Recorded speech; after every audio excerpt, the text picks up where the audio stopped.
Дорогие друзья, сегодня мы находимся в гостях у мастерицы, очень признанной мастерицы. Ее платье просто невероятной красоты. Туяра Дьячковская сегодня гостья нашей программы.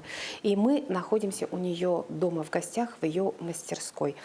Друзья, сегодня мы будем говорить о тканях, как подобрать правильно ткани для того, чтобы сшить наше якутское национальное платье «Холодай». Здравствуйте, Туяра. Здравствуйте. Ну, начнем. Так, я хочу рассказать, как нужно делать подборку грамотно, и чтобы было это все гармонично и красиво, да. Тут у меня пару уже готовых изделий, поэтому я хочу показать наряды. Вот, смотрите, здесь это мне заказали на золотую свадьбу бабушки, и она захотела оттенки золота. Вот мы подобрали такой вот натуральный шифон. Видите, она идет такая с позолотом. И к нему подобрали вот такой вот гипюрчик тонкий, тонкое кружево, фурнитура, все под цвет. И это вот тоже холодайка. Вообще смотрится как парча. Да. Вовнутрь мы поставили подклад, чтобы вытянуть вот этот цвет. Она именно хотела золотое, поэтому вот пришлось подобрать вот такую вот ткань. И получилось очень красиво. Во-первых, это воздушно, рукав из шифона. Полупрозрачный. Да, а жилет получился вот такой вот. Мы тут еще сделали фальш. Немножко расскажу, даже такие маленькие хитрости. Ткани мало было.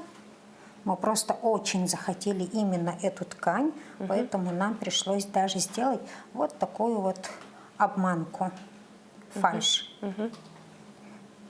Кокеточка, она отдельно пришита к жилетику.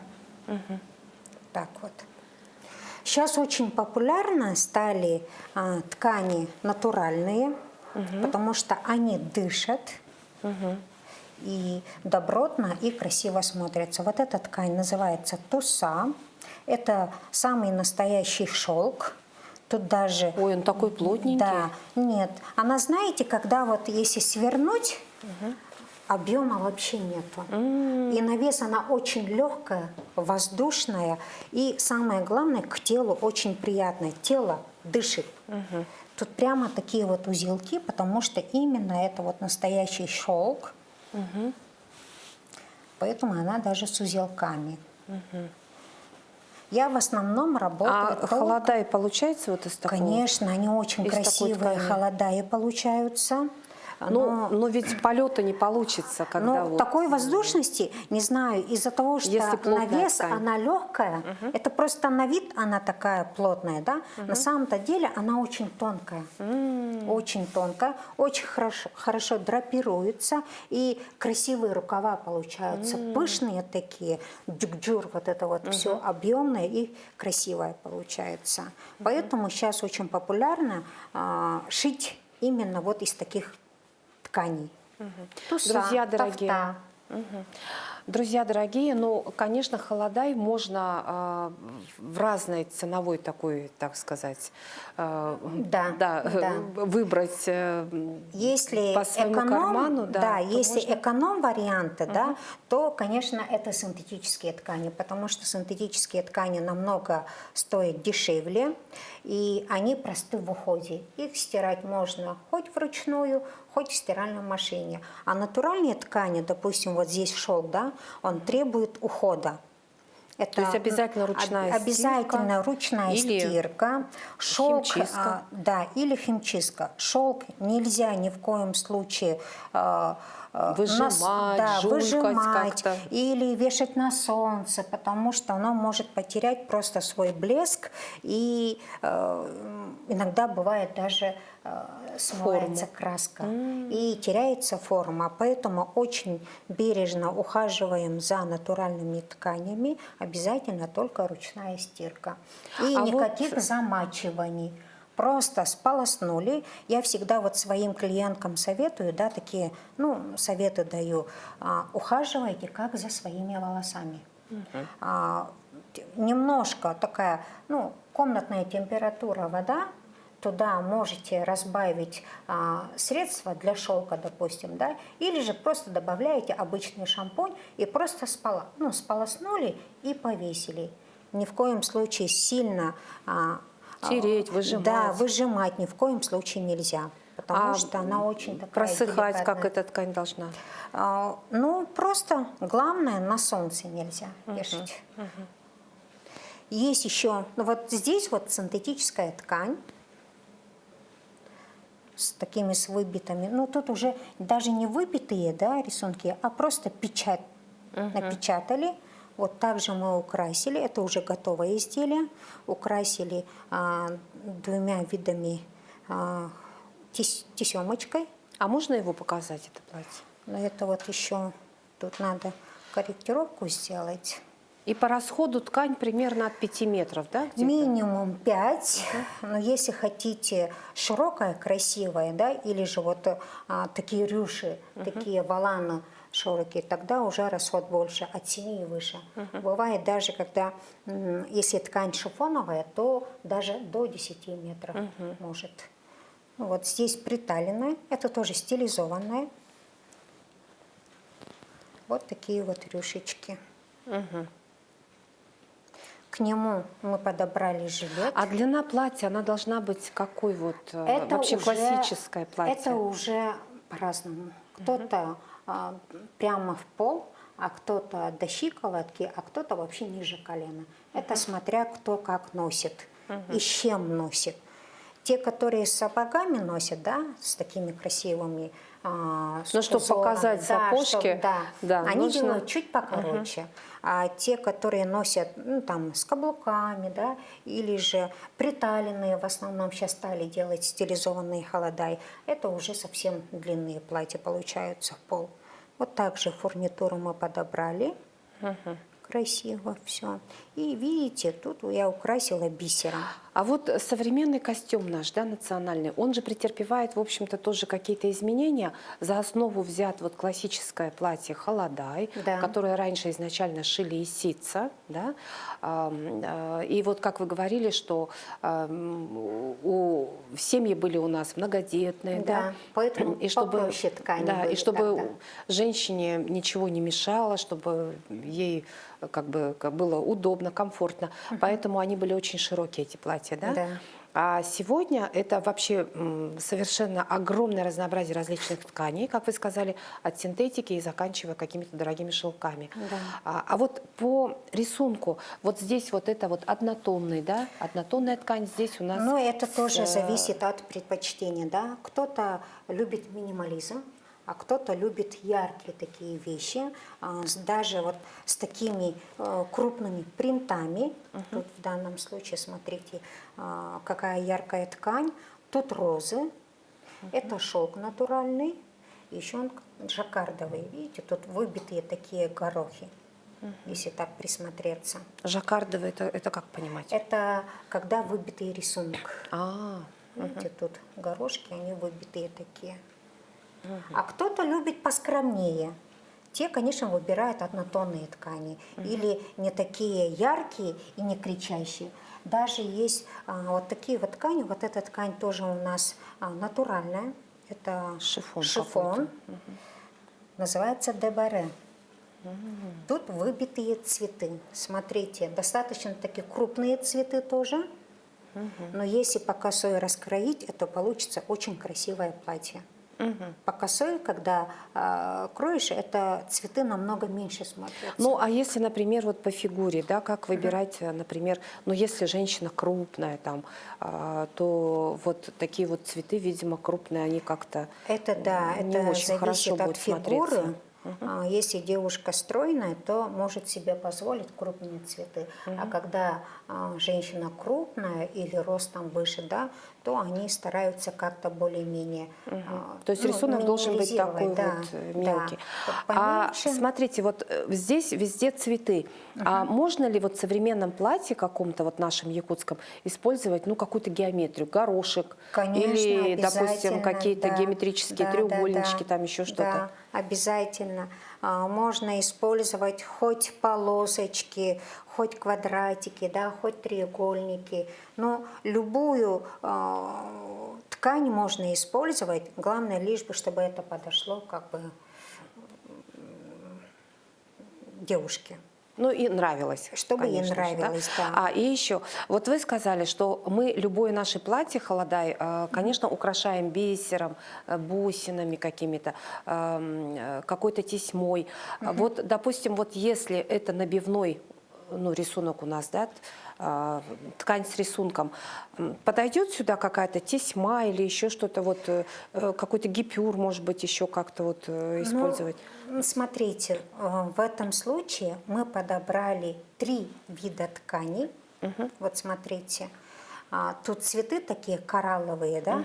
И они Поэтому мы сочетаются. выбрали коралловый такой оттенок шелка, и плюс к нему еще вот такой вот бежеватый оттенок, так как цветы, видите, тут смотрите, коричневато-бежеватые оттенки. И будем делать рюши вот из этих тканей. И даже края, вот я хочу обработать края рюшечек прямо вот такими зелеными нитками. Чтобы именно ткань заиграла, и она... То есть все, чтобы соединилось. Да, и чтобы она соединилась и смотрелась, ну, необычно. Поэтому я всегда вот такую стилизацию делаю и сложную подборку тканей. Чем сложнее подборка тканей, тем наряд смотрится красивее и благороднее. Поэтому подборку тканей я никому не могу доверить. Это дело я всегда делаю только сама.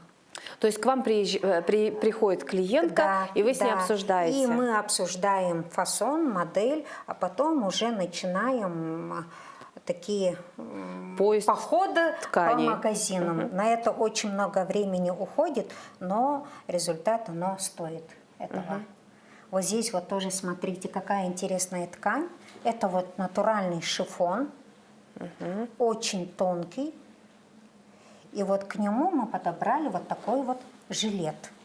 Смотрите, какая ткань красивая.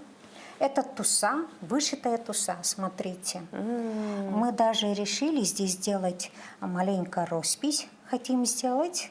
Это вот на юбилей, на торжество заказали вот такой вот наряд. Сейчас очень многие стали заказывать наряды, да, на юбилей, вот именно якутские, чтобы потом можно было бы носить, ну, на праздники, на торжества. На какие-то торжества, на СЭХ, семейные да, праздники. Да, чтобы платье не одноразовое получилось, и чтобы не висело, да, в шкафу, не пылилось, а чтобы оно носилось. Поэтому вот такие сложные подборки, они всегда приводят к таким очень красивым нарядам. Вот так вот.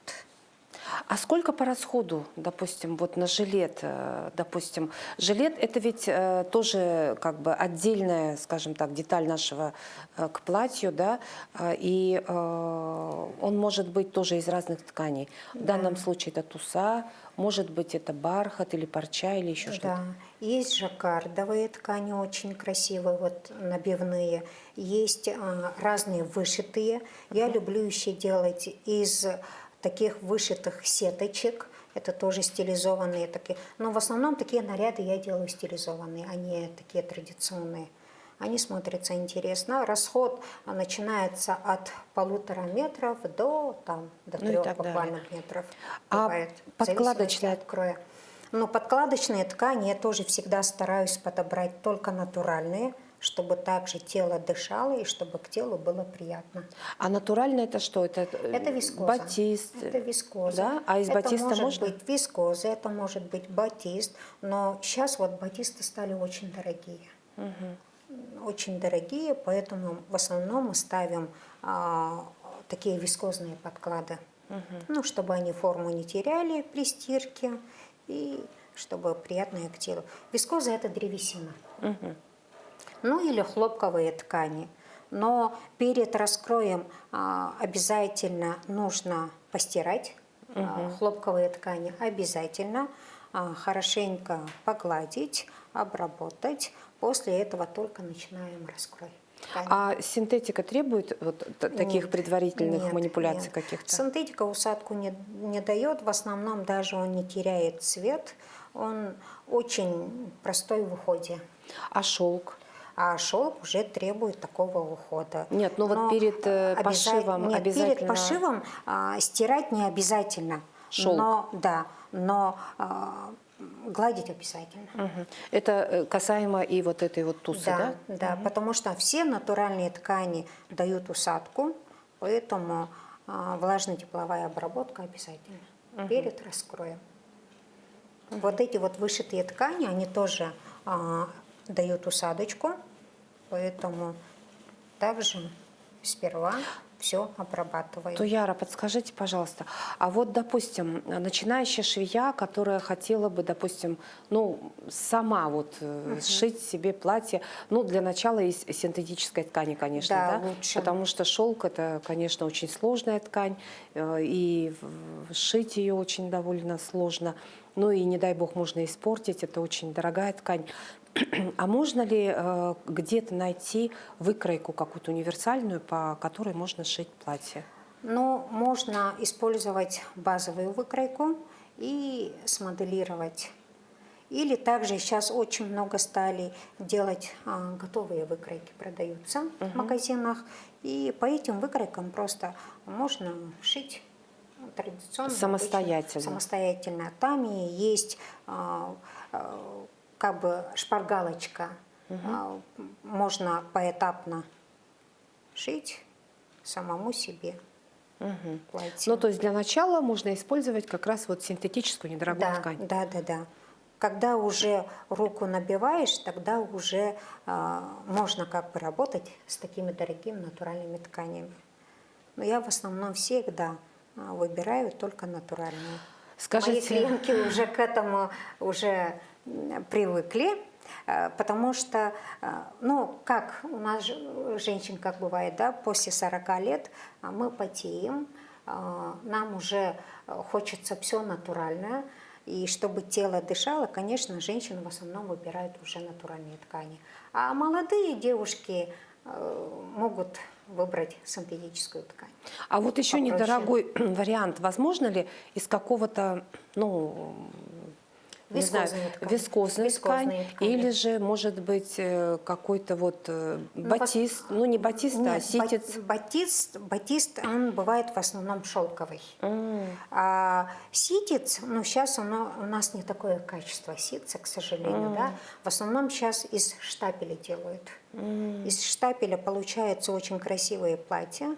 Там тоже разные набивные рисунки. Рисунки там мелкий цветочек, также и геометрические такие принты могут быть, или же хоть даже в полоску. А штапель, он мнется, вот, допустим, Да. как-то его нужно... Только вот единственный минус, да, единственный минус штапеля – это она очень такая Мнущаяся сильно, ткань. да, мнущаяся ткань.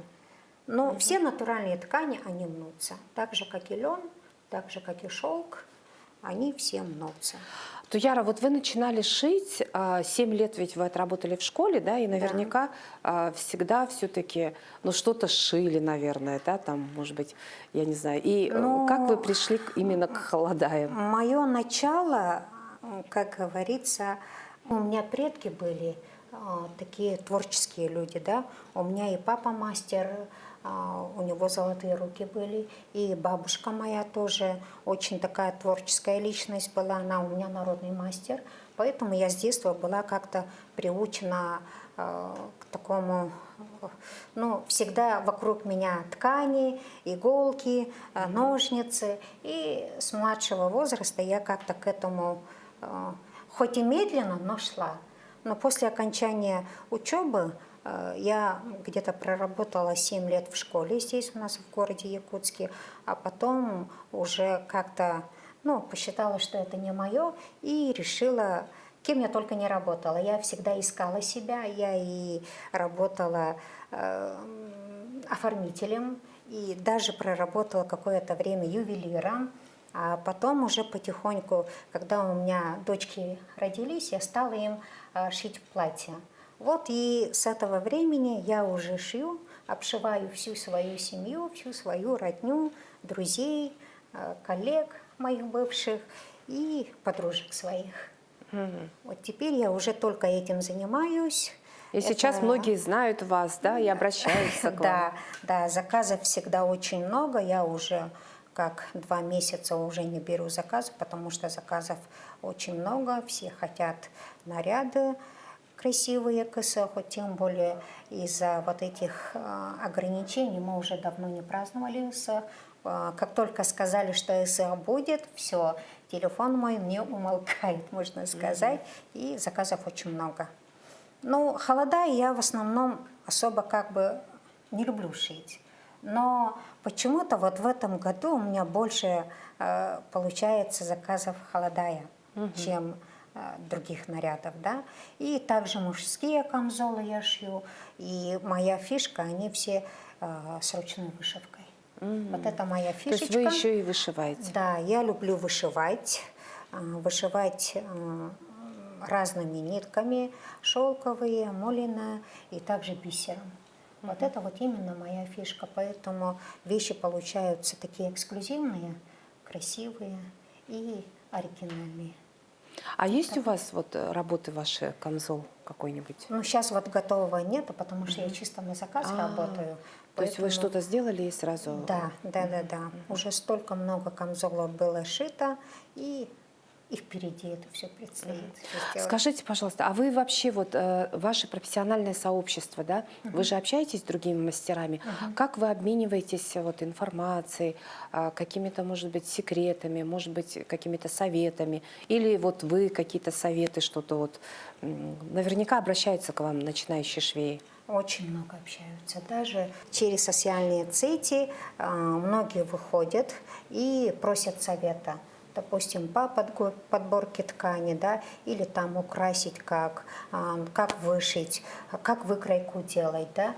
Ну, по мере возможности, конечно, я помогаю, а так, конечно, девчонки-мастера, мы между собой как бы дружим, мы общаемся, многие проводят мастер-классы, поэтому обмен всегда присутствует у нас. Скажите, а вы не задумывались о создании каких-то онлайн-курсов каких-то? Или, может быть, не знаю, школа какая-то там, оффлайн? Ну, все-таки вот у нас К сейчас сожалению, пандемия немножко да, отошла. к сожалению, времени совсем не остается. Очень много времени забирает мои заказы. Также я и с мужем работаю. Он у меня мастер по дереву, поэтому сейчас я помогаю ему. И между заказами вот приходится так и так бегать. Поэтому совсем мало времени остается на творчество. И, к сожалению, на курсы времени не остается. Да, но будем надеяться, что вы когда-то выкроете Ну, время. очень надеюсь, Да. потому что очень многие просят, очень многие хотят попасть именно на мастер-классы ко мне. Ну, в будущем буду думать над этим. Мгм. Дорогие друзья, сегодня мы поговорили вообще о буйстве красок, тканей, из каких тканей можно сшить простой холодай, наше национальное якутское платье, ведь впереди праздники, так что, дорогие женщины, дорогие девушки, вы можете сами самостоятельно сшить себе платье. Главное поставить перед собой цель, вдохновиться, ну и попробовать.